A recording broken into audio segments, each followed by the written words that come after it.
Hello, and welcome to the 4th Annual GET Conference. I'm Jason Bobe. I'm the Executive Director of personalgenomes.org, who produces the GET Conference. Our mission is to increase biological literacy and enhance human health, and we do that by supporting the International Personal Genome Project. We have many delegates from the Harvard study here today with us. We generally are trying to aggregate and make available a wide spectrum of biological information and support groundbreaking initiatives in human research. I would like to first thank our sponsors who make this event possible.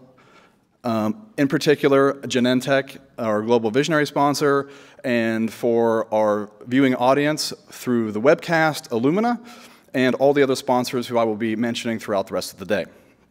Our first speaker really needs no introduction for this crowd. Please welcome founder of the Personal Genome Project, George Church.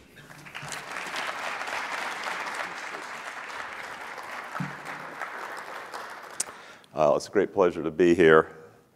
You all know that these black lanyards are representative of the volunteers, participants in the project, and I'm particularly pleased to be with so many of you.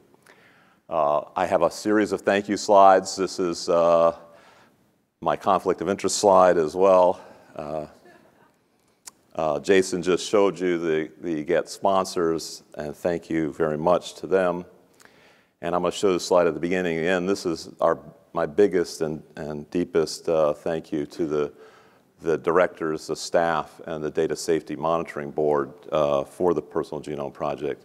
And this and there's additional ones beyond this that you will see in just a moment. And most of all, thanks to you. This is our group photo, not of the entire GET conference last year, but just the PGP participants, which is now over 2,500 strong. So what a year this has been. This talk will be very different from last year's. Last year was kind of a tone setting. This is what is our call to arms and our mission. We have 2,590 as of this morning registered volunteers in the US alone, and we'll hear more about PGP Canada and so forth in a moment. We have 161 cell lines established at Coriell, freely available to the scientific community. And by the way, any new volunteers, not if you gave last year, but are welcome to donate in the blood. We have 4 phlebotomists here. We have new technologies. As you know, I'm a technology junkie, and I'll just give you a bit of insight into that. There are many more groups that are calling for sharing of data back to the patient or the research volunteer, and sharing data more broadly around the world so that anybody can use it without being severely limited. We have some new re-identification validation research results that came out this year, and those will be represented at this meeting as well. We have new standards that the PGP is involved in, and then NIST, FDA will be in a session today. And then finally, we have new human genome engineering, which is useful both for testing the ideas that come out of this project, but also for gene therapy. So it's been a great year, but the emphasis today, and what I want you all to discuss and talk about and push back on, is what do we want to do for the next year and beyond. I think there's some misunderstanding that we as research participants and educators and scientists, engineers can help educate journalists and the public about, which is our genomes are valuable today. There's this constant refrain, well, maybe a decade from now, they are truly valuable today, and I'll give you some illustrations of that. But there's 2,600 genes that are highly predictive and medically actionable.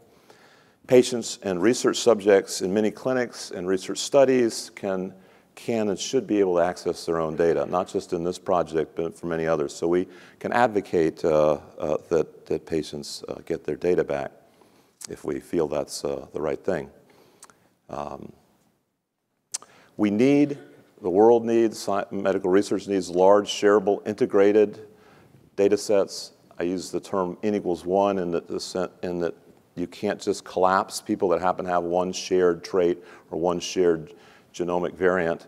We really each are a large data set for each person in the world of precision medicine of the future, and we need, and we are, that cohort that will provide an example for others to look at.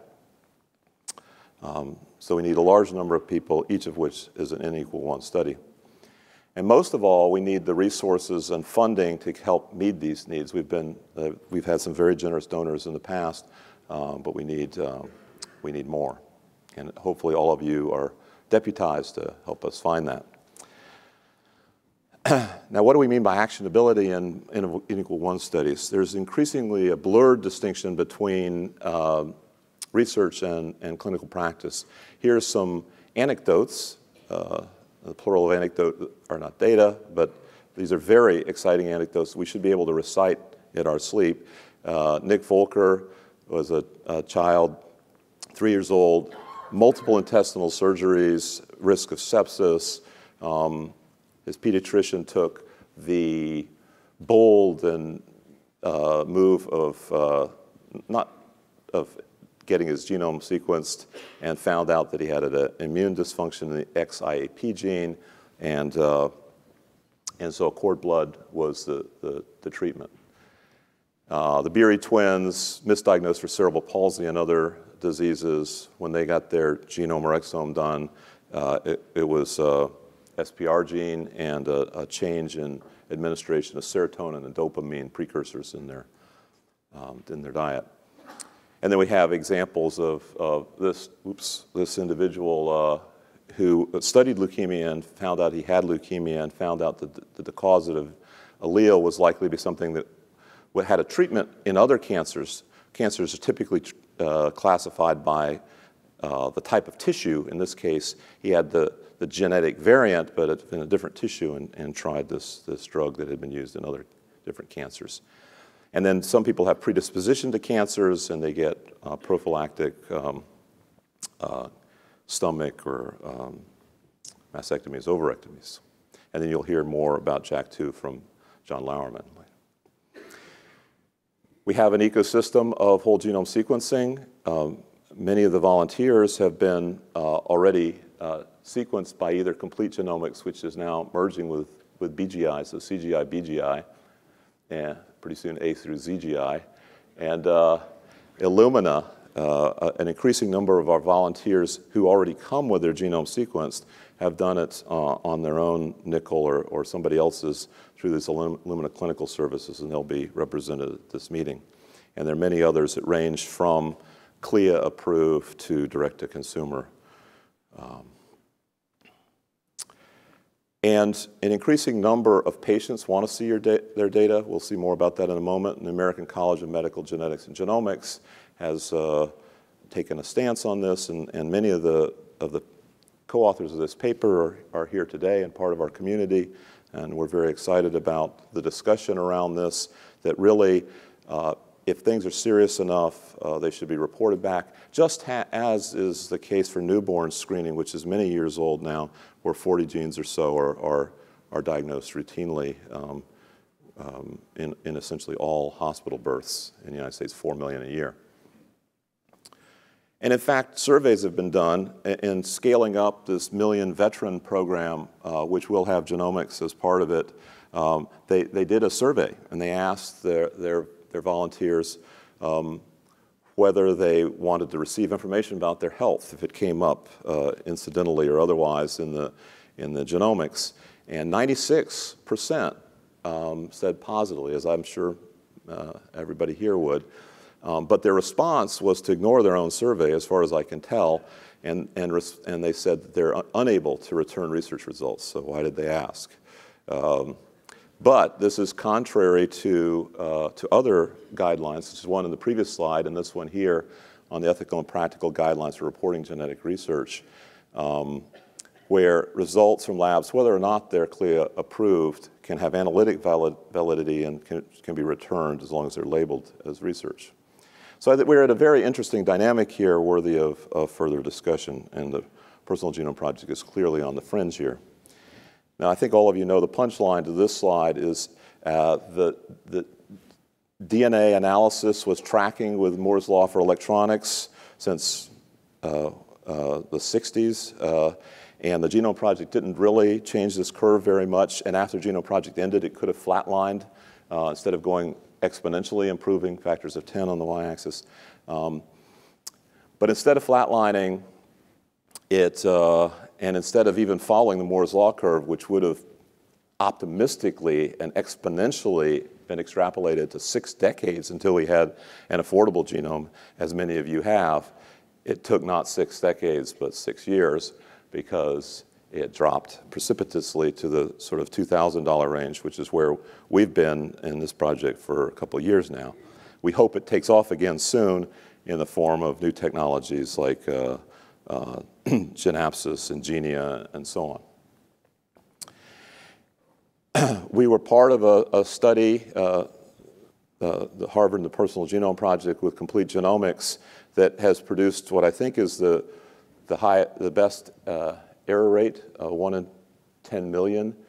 That's about 100 times better than this time last year. And more importantly than just getting the raw error rate, well, we can now tell much better the haplotype phasing, as it's sometimes called. And this is clinically very significant. If you have 2 good alleles in cis and 2 bad alleles, this is either a G or a C base pair, then this means you have 1 good copy of the gene. But if you have a deleterious mutation on both of your chromosomes, your mother's and your father's, they have 0 copies of good genes. So this haplotype phasing is not just a technical thing. This is the difference between having 1 good gene and 0, which is clinically very significant. So both, and we want to get even better than 1 in 10 million going forward. So that's complete genomics. And that uses 10 cells to do the analysis. And so 10 cells worth of DNA, you can easily just leave around as you walk down the street. So this poses interesting questions about whether we can actually keep things private.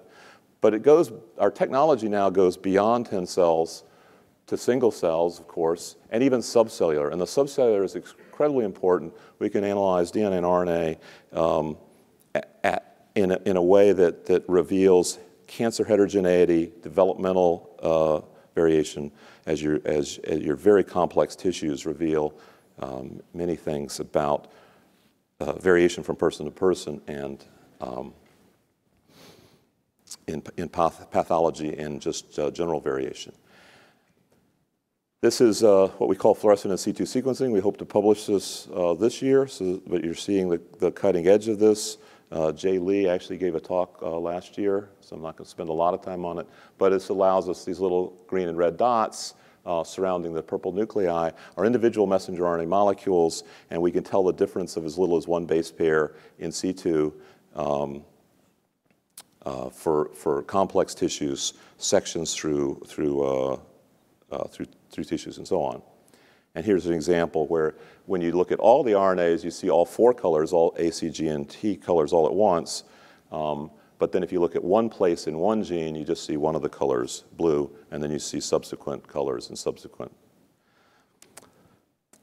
There's a need for standards, and there's an unprecedented combination of NIST and FDA. I'm not going to preempt the discussion we have coming up later today, but just to emphasize how proud we are that they like the consenting mechanism that PGP uses that allows for re-identification and commercial use. You all of you that are volunteers and participants know about this in better detail than just about anybody on the planet. And so this is genomeandabottle.org if you want to learn more about it or just listen later on.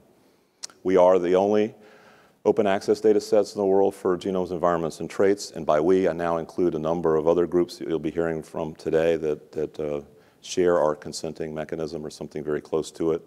Those of you who've taken the 100% on the exam are very proud of it. You had to get 100%, not a 96. And we have these stem cell biobanks, which we think are going to be increasingly powerful for following up. The cost of sequencing has come down 1 million-fold, but it's not just going from genomes to traits. We can get all these intermediates, which are terribly important. We can many of these environmental components have a genomic or omic component, which is also roughly 1 million times less expensive.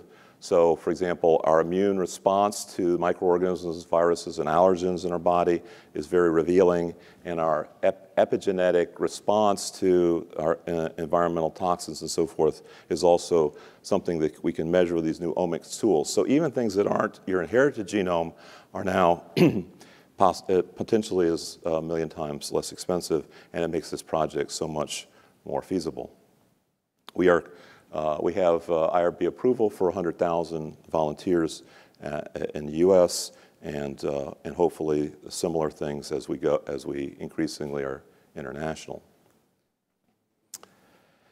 This is a little technical, but just I want to give you the flavor that we can not only study our immune response to microorganisms, as you see in very simple tests like HIV and TB are immune tests, but this is something that helps us know what our entire immune system is thinking, what it's seeing, because we can make a whole set of library.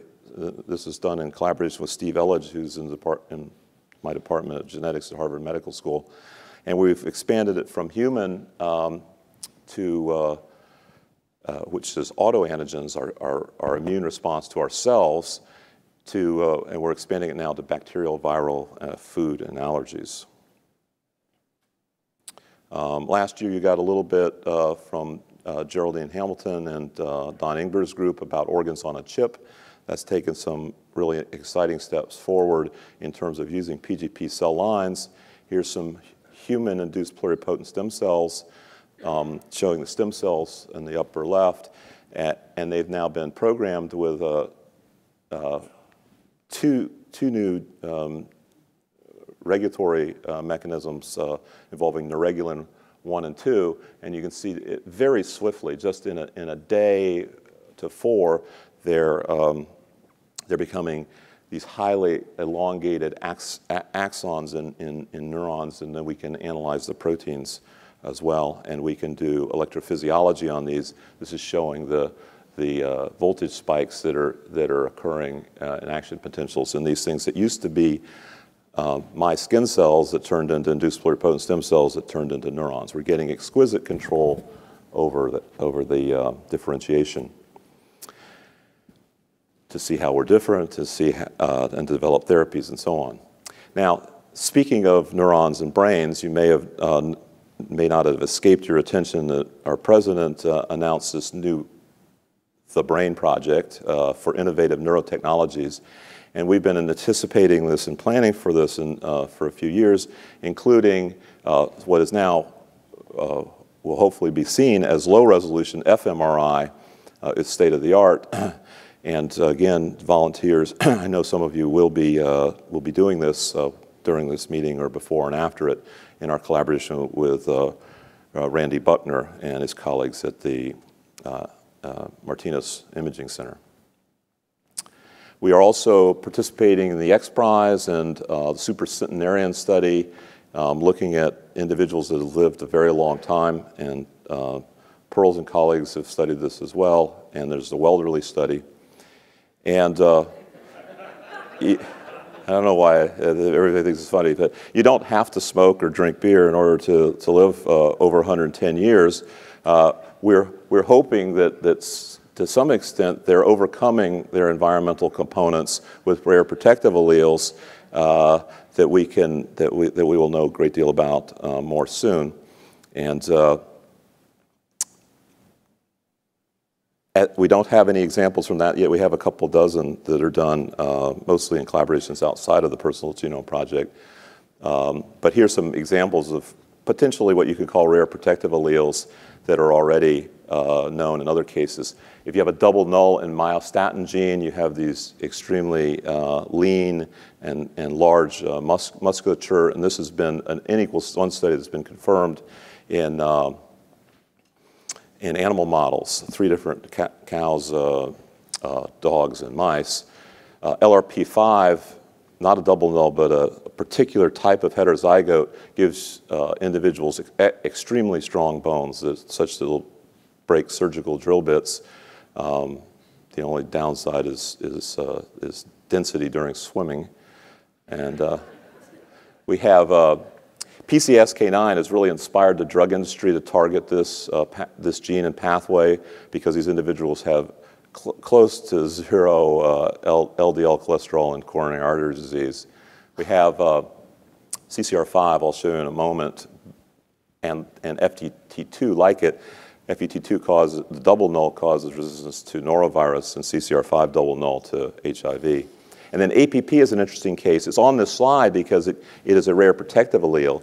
There are also rare deleterious alleles, which is not the reason it's on, but the protective alleles may extend your life years without Alzheimer's by 10 to 15 years, and this was discovered at Decode recently, this year. We all know that genetics is not your destiny. You can change your environment, but now you can also change your genome. So there's two ways you can escape your destiny. In this case, zinc finger nucleases are molecular machines that go in and edit both copies of your CCR5 gene, which is the receptor for the HIV, or one of the main receptors for HIV, both your maternal copy and your paternal, and if both are deleted or damaged, then you become resistant, even if you have full-blown drug resistance aid. And so this Timothy Ray Brown was not treated by the zinc finger nuclease, but got a related treatment in 2007, which the stem cell transfer cured both leukemia and AIDS. This is now in phase 2 clinical trials from Sangamo, and we look with great excitement to further evidence of whether it's truly efficacious and safe. And this year, actually just a couple of months ago, marked a number of groups, including ours, that moved that zinc finger technology, which is working well enough that is in phase 2 clinical trials. We now have something that's 10 times more efficient and over 100 times easier that will increase the effectiveness, especially when you're trying to get both alleles. You need to have high enough efficiency that you knock out both, and this looks like it's a great promise in that regard. We have, so what do we want for the next year? I've shown this slide before, and I want to really, rabble-rouse and make sure that we all are either on the same page or ready to discuss in detail. Are our genomes valuable today? Do we care about carrier status for pre-reproductive years? It's extremely valuable and increasingly routine. In addition to newborn screening and the incidental findings that I mentioned earlier, all of these look like they're poised to become parts of standard medical practice, and the cost of a genome now is less than the cost of certain single gene or double gene genetic tests. That completely changed, and the accuracy, as I pointed out, is getting phenomenal. And as we participate in the medical community, whether it's medical research or whether it's day-to-day medical care, can we get access to our own data? Or is there going to be a paternalistic viewpoint where we're not ready for it? There's a real room for education here. We can educate as the foot soldiers of this revolution. PGEd and GetEd at this satellite meeting to this are amazing at helping educate the public. And finally, to make these large, shareable, integrated data sets that are the way that we can determine whether precision medicine is working, not just association studies, but real causative studies with where you test the hypotheses essentially by trying to cure people. If we want to see how that's working, we need to be able to share integrated, holistic views of individuals, which is what we're doing here. And so we need the resource and funds to meet these needs. And I'm just going to leave this slide up if there are any questions, and there's plenty of time for that. Thank you.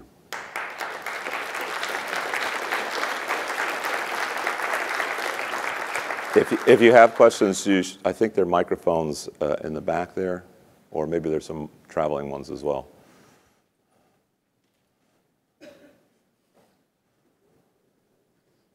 It's a little early in the meeting to be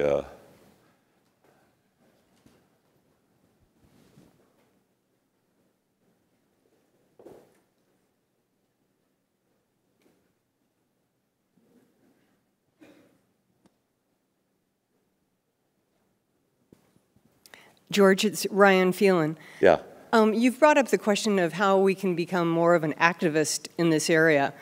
Maybe you could talk a little bit about some of the pushback that PGP gets in terms of open access, and maybe help us address those issues. What are the key ones?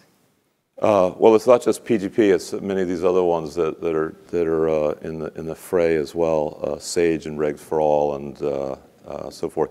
I think the original pushback we got was that nobody would show up. That clearly is not the case. We're seeing more and more international interest in it, so that's one thing that's important.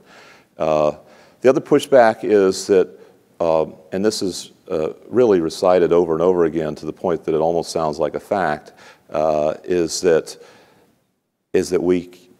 genomics is not predictive, as if taking your blood pressure or your pulse or your temperature is predictive. I mean, as if those are 100% predictions. They're all probabilistic, and in fact, what's interesting about genetics is how highly predictive it is.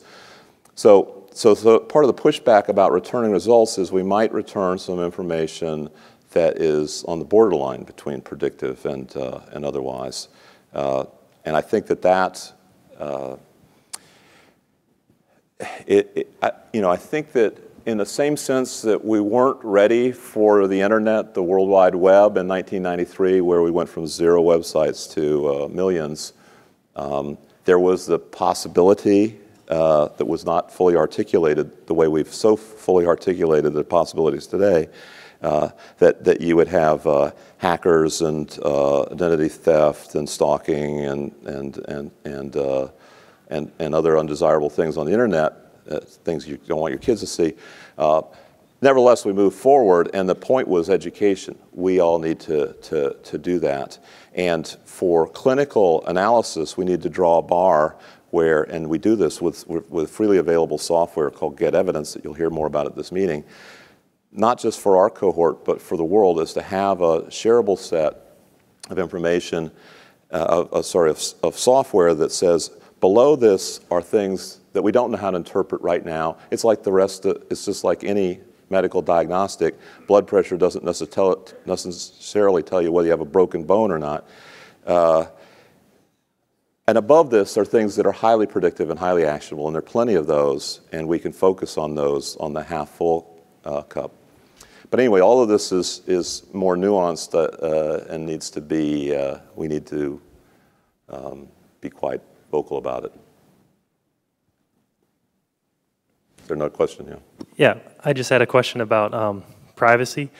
I really like what you're doing, and but I want to know how you feel about what happened with the Henrietta Lacks publishing of the Lacks genome without consulting the family.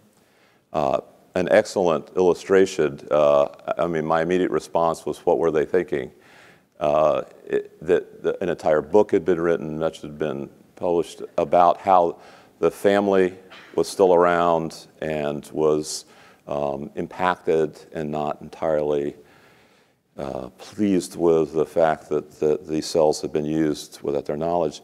And so in a certain sense, by publishing the sequence, you add insult to injury. You now out the family in a way that they weren't already, and that you reveal the genetics of this. And so I think, I mean, however addicted we may be to certain medical resources, I think there comes a time when we need to back off rather than pile on top of and seek better resources. I mean, the HeLa cells, as great as they've been historically, they're highly aneuploid. They're not even normal cancer cells. They're not such a valuable resource that you can't respect the family. So I was a little disappointed with that, and it's clearly at the opposite end of the spectrum from our study, where we're trying to make sure that not just the individual but the family is excited about this project, not just going along with it. So, yeah, thanks for bringing that up. We, as a scientific community, we need to be much more responsive to, to the privacy of the genomes, unless they've been properly consented. Hi, Juan Rodriguez.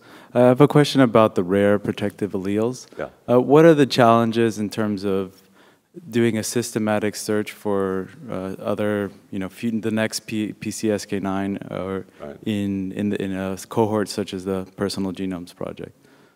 Right. So interestingly, that none of those, as far as I know, came from a consistent, comprehensive search for rare protective alleles. It's been two things have been underrepresented in almost all the human genetic association studies. One is environmental components, which we emphasize as the E in the GET conference, and the other is these protective alleles. I think there's going to be a great deal more, and the Personal Genome Project needs to recruit individuals with extreme traits. I mean, they could be, some extreme fMRI trait, or they could be something that's just as plain as the nose on your face. So, but I think the more extreme the trait, the easier it is to find these. We're running out of, well, a little bit more time. One last question. Yeah. Where the data ends up being deposited in a situation where a hospital and or a company or maybe the government ends up sort of holding it, even if they weren't really looking at it, where do you envision that ending up?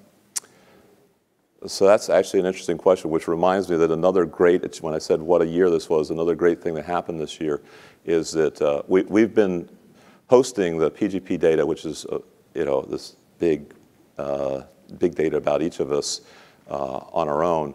And we wanted it to be part of the NCBI, which is the standard of sharing data, and the dbGaP, which is what the NIH supports for sharing genomes and phenotypes, but it's all hard to access. It's very hard. So any of you have had experience with dbGaP, and it's very limited what you can do with it in contrast to the PGP. This year, we have now approval that our data will be alongside dbGaP, but because ours is consented for openness, it will be the only dbGaP data that will be outside this wall.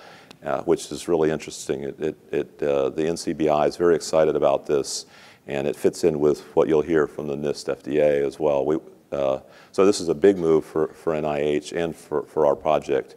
I think for some of the other projects which are still closed, they will continue to go into the closed part of the dbGaP, but if each of us asks for our own data back, then there's the opportunity that we can cross-connect between PGP and these other projects, and with time, ratchet forward to more and more open data sets. But this has to be done with education up front, and that's why our consent and our exam process is, I think, a prerequisite that all the other studies can leverage without having to develop it on their own.